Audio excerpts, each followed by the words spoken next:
Livro Curar as 5 Feridas, de Lise Bourbeau. Capítulo 6. As feridas de abandono e de traição. Tal como as feridas descritas anteriormente, as feridas do abandono e da traição estão intimamente ligadas. Ambas foram ativadas na infância pelo progenitor do sexo oposto ou por outra pessoa que tenha desempenhado esse papel. A ferida do abandono é despertada entre os 3 e os 5 anos e a ferida da traição entre os 4 e os 6 anos. Sugiro a você, se ainda não fez, que releia os 2 capítulos que tratam dessas feridas no primeiro livro sobre este tema antes de continuar a ler o que se segue. No capítulo anterior, referi que a ferida da rejeição é a mais dolorosa e a mais devastadora do que as outras 4. A segunda é a ferida do abandono. Por quê? Porque é vivida de uma forma passiva no interior de nós próprios. Caracteriza-se, sobretudo, por uma grande tristeza vivida no mais profundo do ser.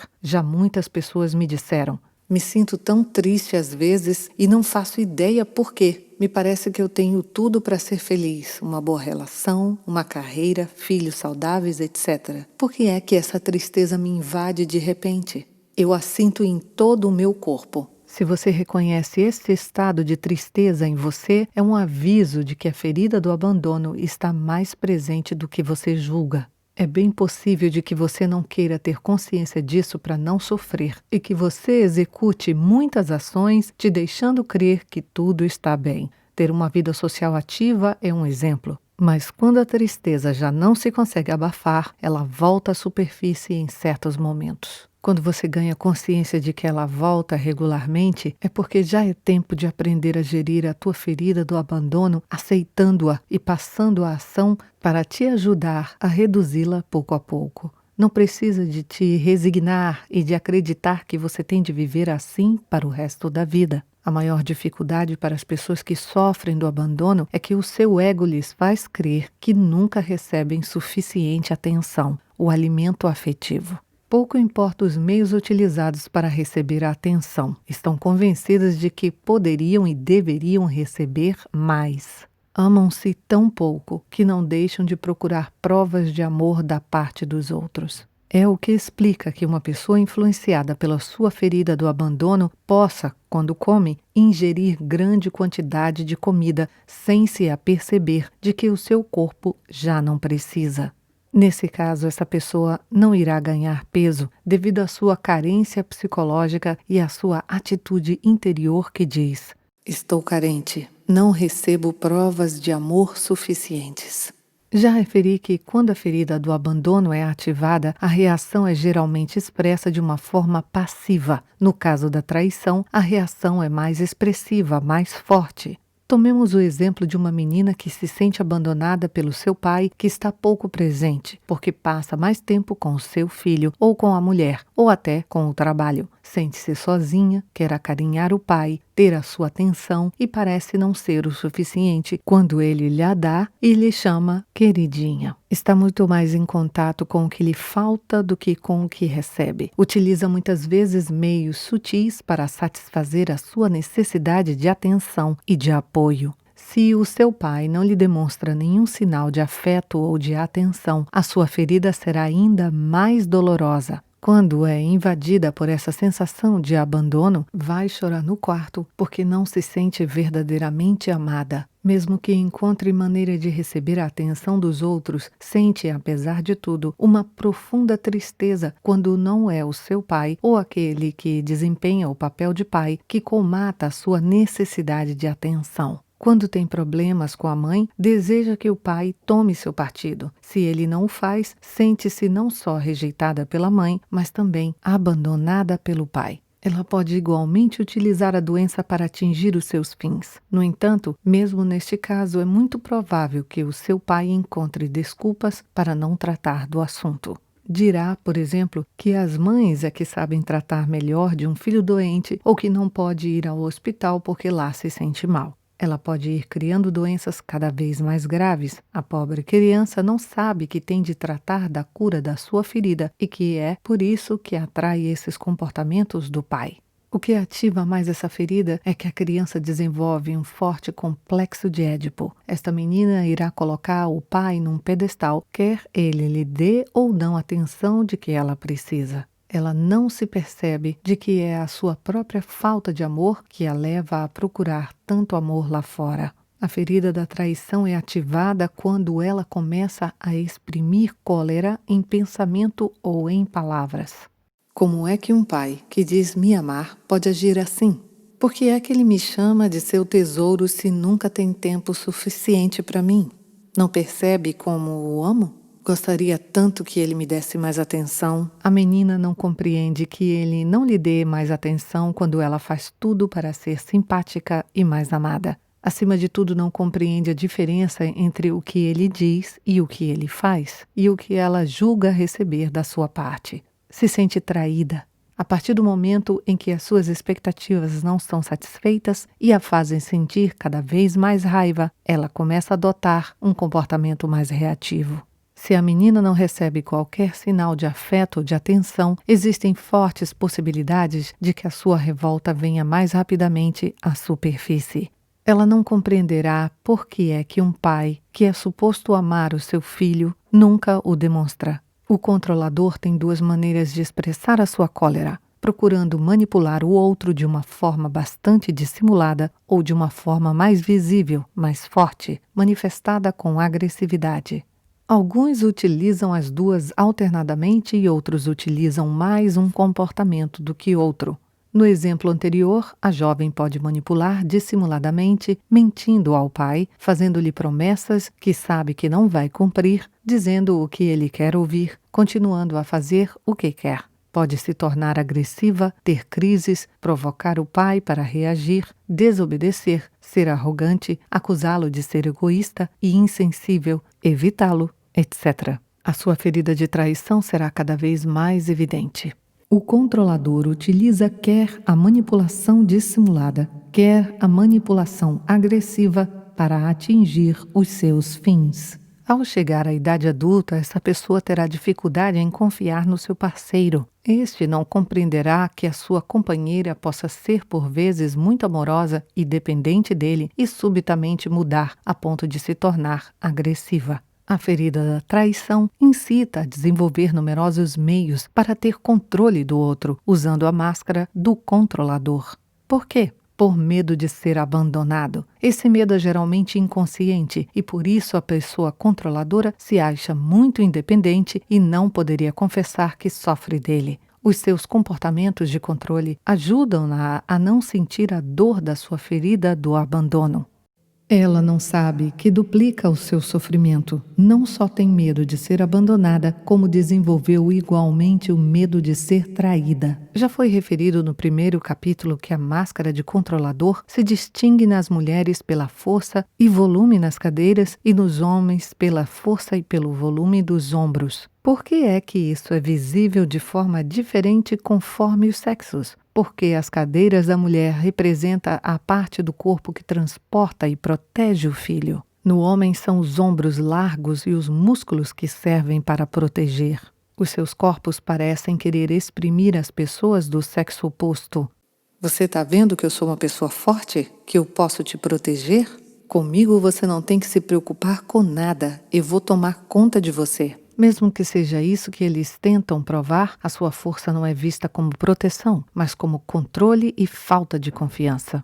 No domínio da alimentação, as pessoas influenciadas pela ferida da traição ganharão peso devido à sua culpabilidade. Ela é desencadeada pelo medo e a sensação de culpa por não cuidar o suficiente ou por ter menos vontade de cuidar do outro, o que seria um sinal de fraqueza da sua parte. Por isso, vão se sentir culpadas por não escutarem as suas necessidades alimentares.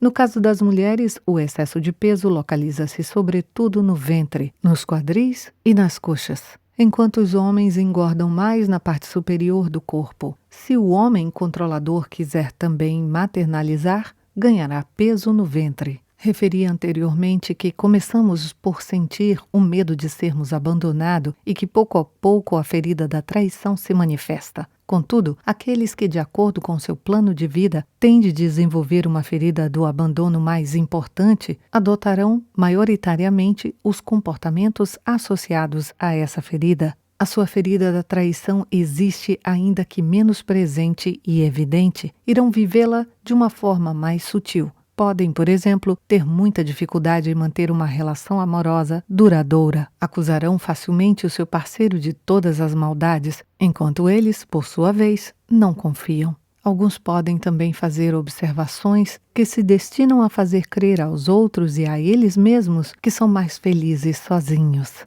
Com uma taxa de divórcio de 50%, decidi que eu estou farto. Não estou interessada em encontrar ninguém. Hoje em dia é demasiado complicado viver uma boa relação. Já não preciso de ninguém. Sou suficientemente forte para comatar as minhas necessidades. Sempre que acusamos uma pessoa do sexo oposto, é a ferida da traição que está em jogo. Sob a influência da ferida do abandono, nos julgamos, choramos a nossa sorte e tudo é vivido dentro de nós. Encontramos desculpas para o outro e procuramos outros meios para obtermos a atenção que desejamos. É o que explica que diversas mulheres e homens, muito mais do que aqueles que julgamos, suportem relações violentas. Já ouvi muitas mulheres dizerem: confesso que o meu marido me bate, mas é apenas quando bebeu demais e não consegue se controlar. Ele sofre muito e sei que ele me ama. Aliás, no dia seguinte a esses momentos de violência, ele é muito amável e lamenta sinceramente o fato. Em geral, os homens que são agredidos fisicamente não querem admiti-lo e é difícil ter estatísticas exatas. Aqueles que não têm consciência da sua ferida, do abandono, não podem compreender por que é que alguém suporta esse tipo de situação durante anos. Não vale a pena tentar compreender, não resolve nada.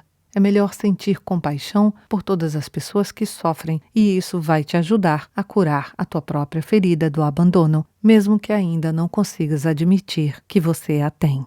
O fato de acreditar que agradar significa amar é outro bom indicador dessas duas feridas. É por isso que as pessoas controladoras e as dependentes têm muitas expectativas. O dependente está convencido de que se o seu parceiro lhe quer sempre agradar, em detrimento das suas próprias necessidades, é uma grande prova de amor. Acredita até que ser ciumento e possessivo é mais uma. Para provar o seu amor, vai se curvar igualmente às exigências do outro, sem sequer verificar quais são as suas próprias necessidades, e em compensação, esperará o mesmo. Por sua vez, o controlador tem as mesmas expectativas ocultas que o dependente. Contudo, será manipulador de uma forma dissimulada, queixando-se abertamente, por exemplo, ou agressiva. Exigirá que o seu parceiro lhe faça à vontade, sem o que vai fazer cenas, vai se aborrecer, vai ameaçar, vai negociar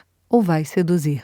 As suas expectativas são muito elevadas e não sabe que a força das suas reações esconde o seu grande medo de ser abandonado. Acha normal que se cansem para lhe agradar, enquanto, no seu caso, tem sempre boas razões para pensar em si antes de tudo. Embora o controlador demonstre um temperamento egoísta, será o primeiro a acusar de ser egoísta aquele que ousar dizer não aos seus pedidos. É impossível ao controlador admitir os seus erros, visto que quer sempre ter a última palavra. As suas desculpas são antes acusações feitas sobre outra pessoa ou sobre uma situação exterior a ele. Pode também mentir facilmente para não admitir os seus erros. O controle do rígido e do controlador. As máscaras associadas às feridas da traição e da injustiça envolvem ambas muito controle. Por isso me perguntam com frequência como distinguir as duas. As motivações e os medos são diferentes. Para ilustrar essa diferença, tomemos o exemplo de um casal que sofreu um acidente. O homem conta o incidente à família, na presença da mulher. Eu ia a uma velocidade aceitável e eis que surge um carro pela direita. A minha mulher, que ia ao meu lado, não me avisou a tempo que a condutora parecia não me ter visto e ela bateu no nosso carro. As mulheres não foram feitas para andarem na estrada. Diz isso rindo, acusando diretamente a mulher de não o ter prevenido e a outra pessoa de não saber conduzir. A mulher irrita-se e comenta: O meu marido diz disparates. Aquela senhora vinha de uma travessa e como é que eu podia adivinhar que ela não tinha nos visto? Eu, quando conduzo, olho para todos os lados ao mesmo tempo. Ela se defende, se justifica. Verificamos que a situação despertou medos diferentes para cada um deles. Ele tem medo que achem que não sabe conduzir quando se julga melhor do que os outros. Influenciado pela sua máscara do controlador, não pode admitir os seus erros e por isso tende a encontrar culpados a qualquer preço. A mulher, por seu lado, justifica-se explicando a reação que esperava da condutora. Ela age sob sua máscara do rígido. Por um lado, acusa a outra de não ter tido cuidado e, por outro, lá no fundo, recrimina-se por não ter avisado o marido a tempo. Recordo a você que é por razões de culpabilização que os rígidos se justificam muitas vezes. Não percebem que, se não se sentissem culpados, os outros não lhes devolveriam essa culpabilidade e não os acusariam. É possível também que ela se sinta atraída pela reação do marido e que adote, por sua vez, uma atitude de controladora, respondendo algo do gênero: "E você? Por que acusa os outros? Você não consegue admitir que era você que ia conduzindo e, portanto, compete a você ver o que passa à tua volta? Você é muito orgulhoso para admitir os teus erros, como sempre." Neste caso, temos dois controladores em ação, dois egos que se confrontam. Infelizmente, essas atitudes contribuem para alimentar o ego e aumentam o sofrimento das feridas. Diferença entre controlar e afirmar as necessidades.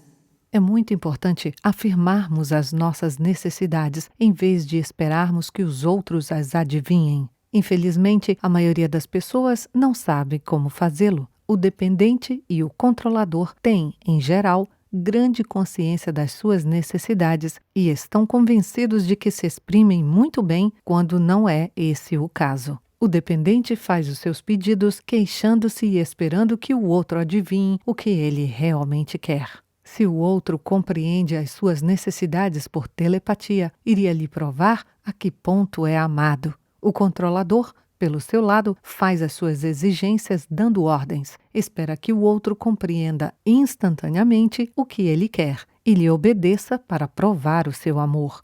Tomemos o exemplo de um casal. O marido regressa todos os dias do trabalho a horas diferentes. A mulher quer exprimir a sua dificuldade de preparar as refeições, sem saber a que horas ele chegará. A mulher dependente, num tom de queixume, diz: "Eu gostaria tanto que você me telefonasse para dizer quando chega. Sabe que eu te espero com impaciência, porque eu prefiro comer contigo do que sozinha." Como você pode verificar, ela só se queixa e fala de si. Não exprime qualquer pedido claro e preciso. Não pode, portanto, haver empenho da parte de um ou de outro numa situação destas. A mulher controladora, numa voz forte, diz: "Quantas vezes eu te peço que você me telefone quando não vem jantar na hora habitual? Agora eu vou te pedir pela última vez. Eu vou te avisar. A próxima vez que você se atrase, você vai ter que preparar a tua comida. Eu já tô de saco cheio." Como você pode verificar, não é propriamente um pedido, é uma ordem. Não há, pois, nenhum entendimento entre os dois. Um verdadeiro pedido seria o seguinte: "Estou vendo que está muito difícil de você me avisar nas noites em que você vai chegar mais tarde. O que eu quero é preparar as refeições com amor, sobretudo aquelas que você gosta mais, sabendo que você vai estar aqui para compartilhar comigo. Como é que você se sente perante a ideia de eu comer sozinha, porque você não chegou, e depois eu ter que esquentar a tua comida e depois arrumar a tua louça? Acho que isso vai me permitir a não viver mais expectativas da tua espera." A mulher deve se dar ao trabalho de ouvir a necessidade do marido nesta situação. Depois disso, poderão chegar a um entendimento claro e preciso entre eles. Ser verdadeiro. Os rígidos e os controladores têm dificuldades em compreender o que quer dizer ser verdadeiro.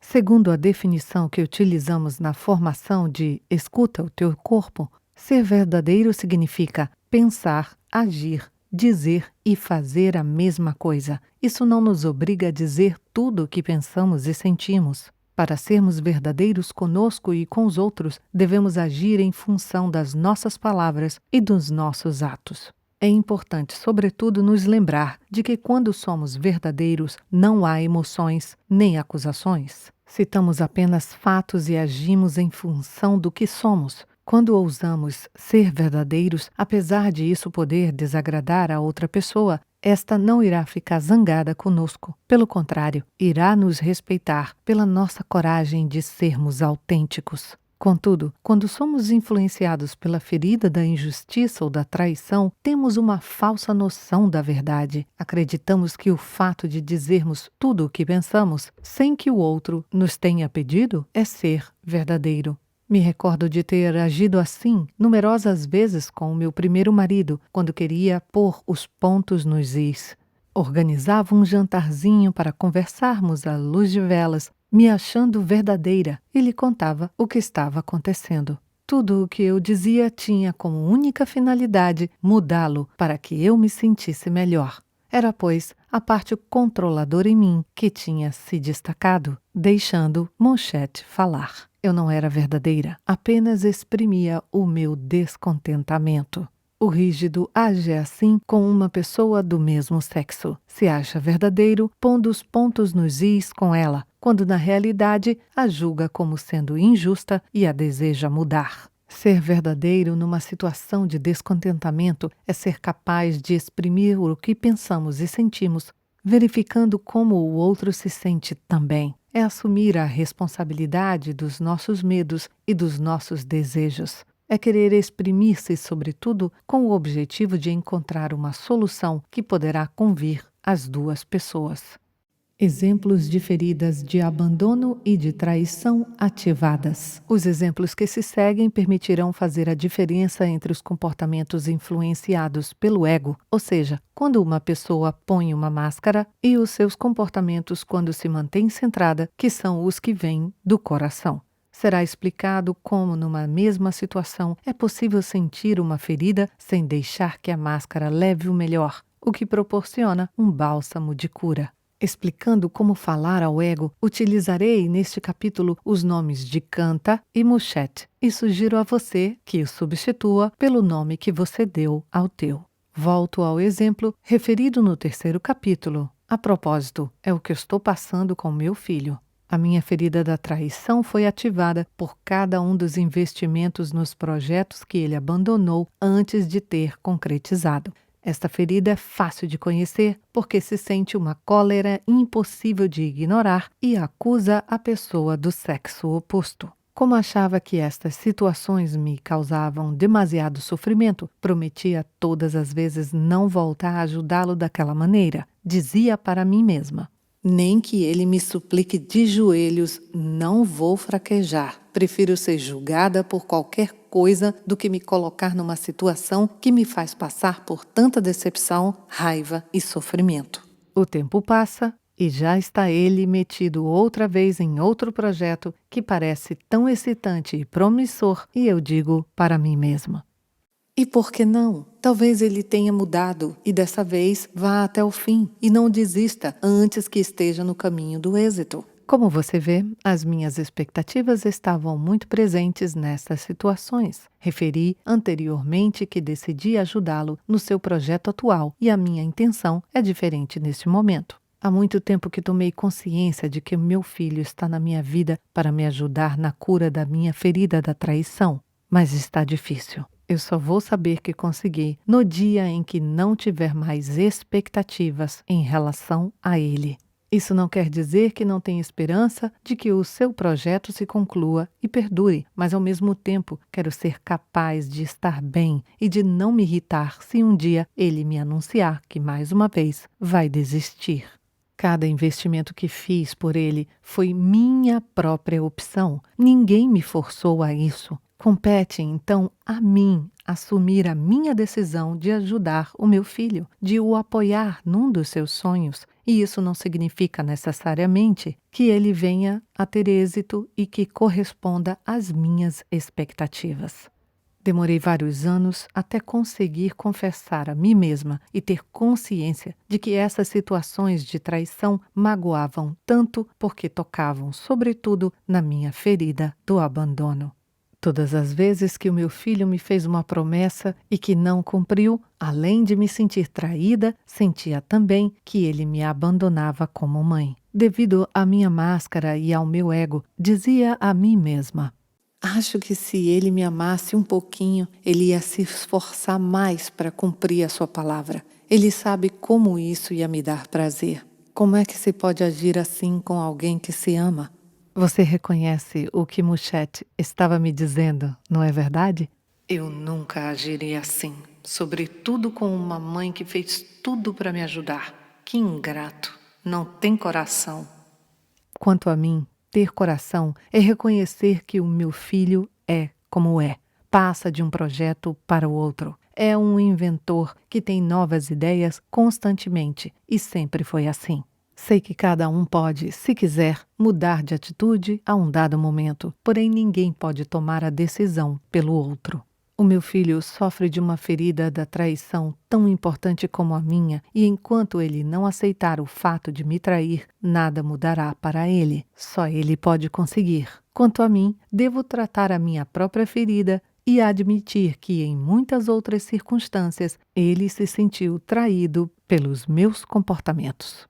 Escutar o seu coração é recordar o triângulo da vida que nos chama à responsabilidade. Sendo responsável, aceito o fato de que, ao investir novamente, corro o risco de as minhas esperanças não se concretizarem e que isso faz parte das consequências possíveis da minha decisão.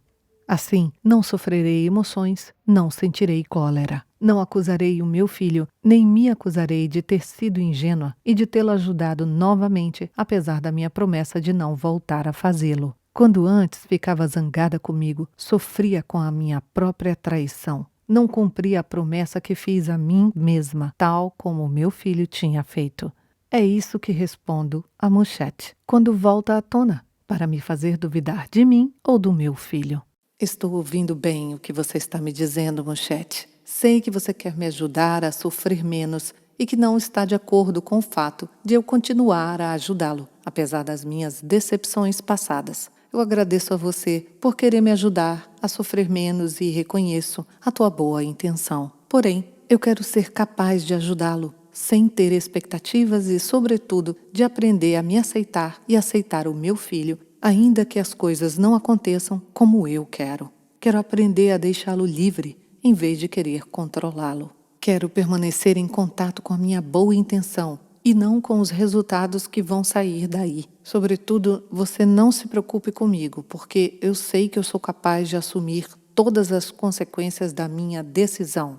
Essa experiência me ajudou a entender que a ferida da traição esconde um grande desespero. É por essa razão que procuramos controlar tudo, julgando que o controle nos trará esperança. A partir de agora, sei que controlando menos é que terei mais confiança na vida. Anteriormente, vivia de falsas esperanças. Eis outro exemplo de traição entre um pai e a sua filha, a quem vou chamar de Lucy. Depois de ter economizado muito para pagar os estudos universitários da filha, o pai descobre que ela está apaixonada por um africano. Quando ela apresenta o novo namorado aos pais, o pai fica furioso. Não consegue aceitar o fato de que Lucy se dá com um homem que, segundo ele, não tem grande futuro na França. Apesar de todas as tentativas para dissuadi-la, ela continua a andar com ele às escondidas. Um dia, Lucy anuncia ao pai que quer casar e se instalar na África. O pai, louco de raiva, lhe diz: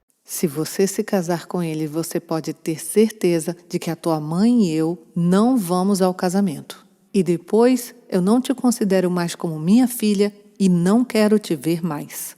Lucy casou e foi para a África. Eu a encontrei em um workshop na Ilha da Reunião, depois de ela ter deixado a França há 25 anos. Nunca mais voltou a ver os pais e os seus 3 filhos nunca conheceram os avós. Lucy sofria imensamente com isso, mas queria fazer frente ao pai, que também não cedia.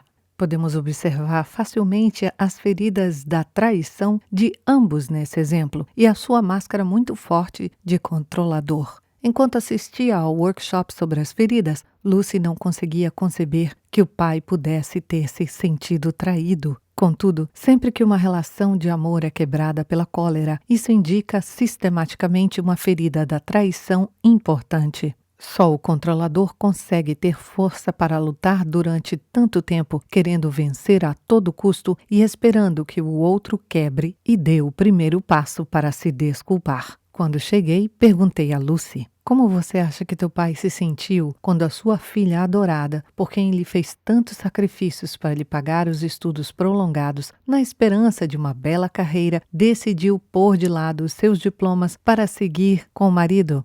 Como é que ele se sentiu quando a sua filha adorada, que esperava se ver casando com alguém que tivesse também uma bela carreira, nem se importa para que o pai quer e escolhe exatamente o contrário? Você pode imaginar a que ponto se sentiu não ser amado e ser traído por você? Lembre-se de que o controlador só se sente amado quando o outro corresponde às suas expectativas. Ele não sabe distinguir entre agradar e amar. Lucy começou a chorar como uma Madalena. Conseguiu sentir verdadeiramente que seu pai sofre tanto como ela há 25 anos. De repente, até se lembrou de que o pai sempre foi racista. Ela não percebeu de que inconscientemente era para desafiar o pai que se apaixonou por esse homem negro. E agora, o que Lucy deveria dizer a Canta quando ele regressasse à tona para a convencer a não dar o primeiro passo por achar que a culpa é do seu pai?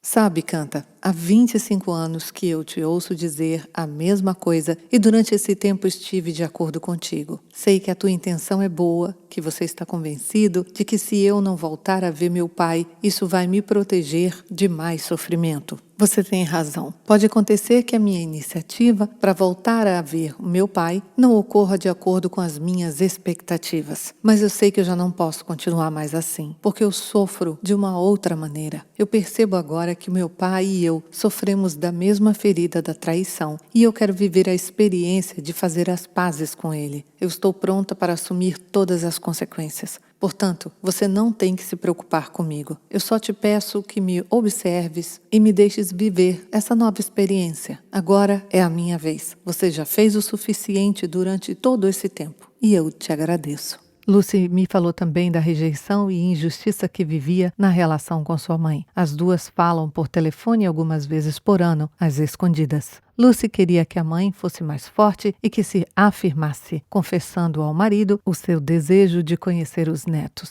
Durante a nossa conversa, ela conseguia sentir a dor da mãe que tem demasiado medo de enfrentar o marido. Teve de reconhecer que ela própria também teme a cólera do pai e queria que a mãe interviesse. Como esta era incapaz de o fazer, Lucy sentia-se rejeitada e me disse: não sou grande coisa. Se a minha própria mãe não é capaz de tomar o meu partido, eu nunca faria isso aos meus filhos. São as belas palavras do seu ego. Isto é o que Lucy deveria dizer a Canta quando esse tentasse convencê-la da sua falta de valor e quisesse impedi-la de fazer as pazes, continuando a acusar a sua mãe. Compreendo o que você quer me dizer, Canta. Eu sei que você quer me proteger. É verdade que eu preferia que a minha mãe tomasse o meu partido e enfrentasse o meu pai. Agora sei que ela é incapaz de fazer isso, tal como eu fui incapaz durante 25 anos. Quero poder aceitar esse medo em mim e depois poder aceitá-lo nela também. Sei que você não concorda com o que eu digo, mas eu garanto que eu me sinto suficientemente forte para fazer frente aos meus pais no futuro. Sei que a tua intenção foi sempre me ajudar. Agora, isso já não me ajuda mais. Eu quero experimentar outra coisa. Eu agradeço a tua ajuda. Você já não tem que se preocupar com essa situação. No final do workshop, Lucy estava decidida a falar com os pais, sobretudo com o pai. Queria dizer a ele que em breve iria visitá-los, que já não aguentava mais estar contra ele. Voltei a ver Lucy uns anos mais tarde, quando uma das suas visitas à França. Estava muito feliz por ter feito as pazes com os pais, que o desejava tanto quanto ela e não conseguiam dar o primeiro passo. Lucy já não estava zangada com os pais, nem com ela mesma. Sentia uma grande compaixão no seu coração e, por isso, o reencontro ocorreu muito bem. Que pena terem sofrido tanto durante tanto tempo. Esperamos muitas vezes atingir o limite do sofrimento antes de mudarmos de atitude e de seguirmos o nosso coração. Não se esqueça que a pessoa mais inteligente é aquela que decide passar à ação e fazer as pazes com o outro. A inteligência é saber que a felicidade está antes de qualquer medo. O próximo exemplo explica a traição e o abandono numa relação amorosa. Uma mulher, a quem vou chamar de Emily, teve várias relações amorosas, incluindo 2 casamentos. Em cada separação, pergunta a mesma coisa a quem quiser ouvi-la. Por que é que eu tenho o dom de atrair homens que me deixam quando descobrem que eu tenho um caráter muito forte para eles?